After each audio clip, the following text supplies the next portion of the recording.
Hello guys, delivery blog part 1 കാണാത്തവർ പോയിട്ട് കാണുക. എന്നിട്ട് ഈ വീഡിയോ കാണുക. ഡോക്ടർ പറഞ്ഞിട്ടുണ്ടായിരുന്നു എന്തായാലും നാളെ വന്നിട്ട് അഡ്മിറ്റ് ആണ്, നിൻ്റെ റിസ്കിനാണ് അയക്കണമെന്ന് പറഞ്ഞിട്ട്. അപ്പോൾ അതിന് വേണ്ടി റെഡി ആയിട്ട് പോവുകയാണ്. 4 മണിക്ക് എന്തായാലും അവിടെ അഡ്മിഷൻ എടുക്കണം.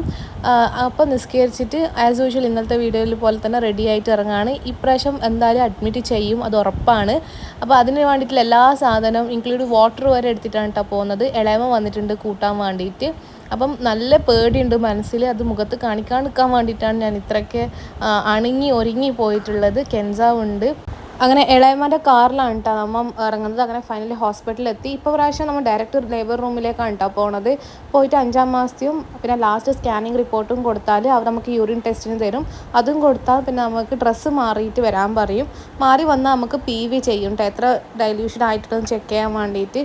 അത് കഴിഞ്ഞ് പിന്നെ PV ചെയ്തപ്പോൾ 2.3 സെൻറ്റിമീറ്റർ ഡൈല്യൂഷൻ ആയിട്ടുണ്ടെന്നാണ് പറഞ്ഞത്. എനിക്ക് നല്ല സമാധാനം ഉണ്ടായിരുന്നു. 2.3 എന്നൊക്കെ പറഞ്ഞാൽ നമുക്ക് മരുന്നൊക്കെ തന്നാൽ വേഗം ഡെലിവറി ഉണ്ടാവും എന്നുള്ളൊരു പ്രതീക്ഷ, ഒരു സന്തോഷമാണ് കേട്ടോ എൻ്റെ മുഖത്ത് ഉണ്ടായത്.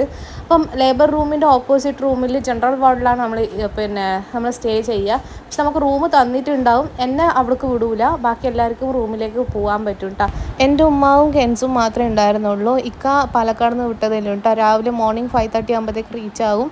ഒരു 8:30 ആകുമ്പോഴത്തേക്ക് ഡിന്നറിന് വിട്ടിട്ടുണ്ടായിരുന്നു. ഇടയ്ക്കിടയ്ക്ക് ഒരു ഹാഫ് ആൻ അവർ ഗ്യാപ്പിൽ തന്നെ വെളിയിലേക്ക് വിട്ടിട്ട് ഹാർട്ട് ബീറ്റ് മാത്രമേ ചെക്ക് ചെയ്യുന്നുണ്ടായിരുന്നുള്ളൂ.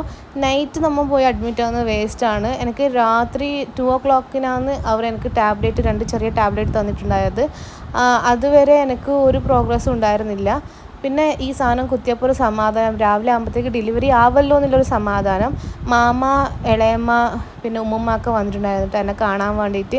11:30 ആയി എന്ന് പറഞ്ഞിട്ട് എന്നെ വേഗം കൊണ്ടുപോയി. വെറുതെയാണ് കൊണ്ടുപോകുന്നത്, ഒരു കാര്യമില്ല.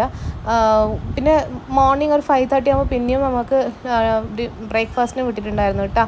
അപ്പോൾ ഇക്ക അങ്ങനെ എത്തിയിട്ടുണ്ട്. എനിക്ക് കെൻസറിൻ്റെ കാര്യത്തിൽ ഒരു സമാധാനമായി ഇക്ക വന്നപ്പം. എന്തായാലും ഫൈനൽ പാർട്ട് കാണുക, കാണാതെ പോകരുത്. Bye bye.